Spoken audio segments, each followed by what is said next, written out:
Welcome to அரசு form. அன்பு உள்ளங்களே, எல்லாரும் எப்படி இருக்கிறீங்க? எல்லாருக்கும் அன்பான காலை வணக்கம். இந்த பதிவு என்னன்னு பார்த்தா, வெள்ளரி தோட்டம் போட்டிருந்தேன்ல, அந்த வெள்ளரி தோட்டம் போட்டு சரி 57 நாள் ஆகுது. ஆனால் நல்ல பூத்திருக்கு, காய்ப்பு திறன் இல்லை. என்னடா இது நாளாயிட்டு இன்னும் பிஞ்சு போடலையே, என்ன காரணம்னு பார்த்தா இங்கே பார்த்துடுங்க. இது கால்வாய், செடி உள்ள நட்டிருக்க கால்வாய். இது செடி படருவதற்காக போட்ட தரிசி பூமி, மேட்டுப்பகுதி. கால்வாய்க்குள்ளே தான் செடி நடணும், ஏற்கனவே நான் சொல்லியிருந்தேன். படருவதற்காக செடி அது வெள்ளரி செடி கொடி மாதிரிலாம் படர்ந்து வரும். அந்த கொடியில் தான் பூ காய்க்கும். அப்போ கொடி படருவதற்கு தரிசியாக இடம் போடணும். பார்த்தீங்களா, ஒரு கால்வாய் ஒரு மேடு, ஒரு கால்வாய் ஒரு மேடு, இந்த மாதிரி தான் செடி என்ன செய்திருக்கு, தரிசியான இடத்துல என்ன செய்திருக்கு, படர்ந்துருக்கு. கால்வாயில் மட்டும் நம்ம தண்ணி பாய்ப்போம். இந்த மேட்டு பகுதியில் என்ன செய்யாது, தண்ணி ஈரநயப்பு இருக்காது. அதனால கொடி படர்ந்து மேட்டில் படர்ந்து பூ போட்டு பிஞ்சியாக பிடிக்கும். இது 57 நாள் ஆனப்புறம் பூத்திருக்கு, இன்னும் ஏன் பிஞ்சு வரலன்னு பார்த்தா காரணம் வேறு ஒன்றும் இல்லை. நல்லா பார்த்துடுங்க. இந்த பூமிக்கு அடியில் இந்த கொடியிலேருந்து என்ன பார்த்திங்களா, வேறு இதில் பூத்துருக்கு, அதில் பிஞ்சு வரலை. காரணம் என்னென்னா, இந்த பிஞ்சு பிடிக்காது, சத்து அவ்வளோ இந்த வேறு பூமிக்கு அடியில் இருக்குது. இப்போ பார்த்துடுங்க, பார்த்தீங்களா, வேறு எங்கே பேர் இருக்குது, மண்ணுக்கடியில். அதனால நம்ம என்ன பண்ணணும்னா, இந்த கொடி அப்படியே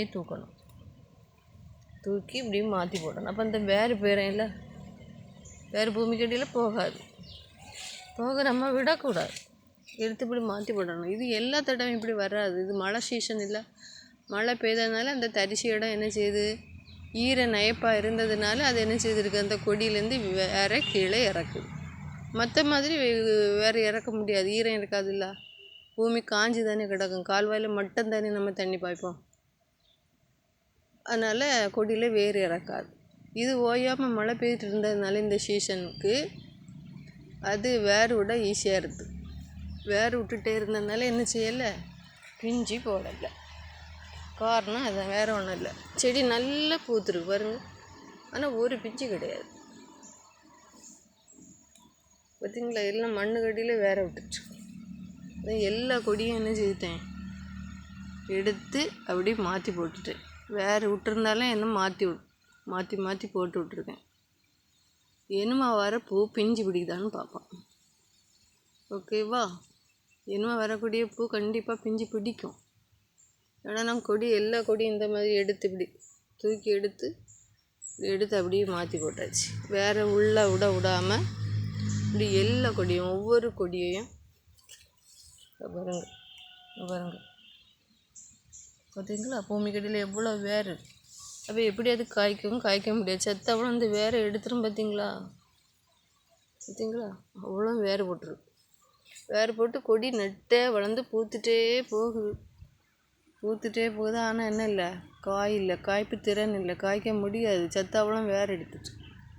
பார்த்தீங்களா, எவ்வளோ நெட்டே கொடி போட்டிருக்கு. இல்லை, ஒவ்வொரு பூவும் என்ன செய்யும், பிஞ்சியாக மாறும். இது ஒவ்வொரு பூ கூட பிஞ்சியாக மாறலை. காரணம் இதுதான், வேறு ஒன்றும் இல்லை.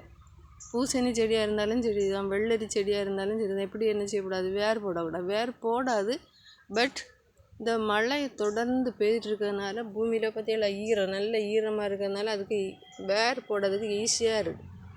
அதனால அது வேர் போட்டுகிட்டே போகும். நம்ம அதனால் என்ன செய்யணும், இந்த கொடி எப்படி தூக்கி மாற்றி போட்டணும். ஓகேவா நண்பர்களே, பயனுள்ள வீடியோவாக இருக்கும். வீடியோ பார்த்துட்டு பிடிச்சிருந்துன்னா லைக் பண்ணுங்கள், ஷேர் பண்ணுங்கள், கமெண்ட் பண்ணுங்கள், சப்ஸ்கிரைப் பண்ணி வீடியோ பாருங்கள். ஓகேவா, ஓகே டன்.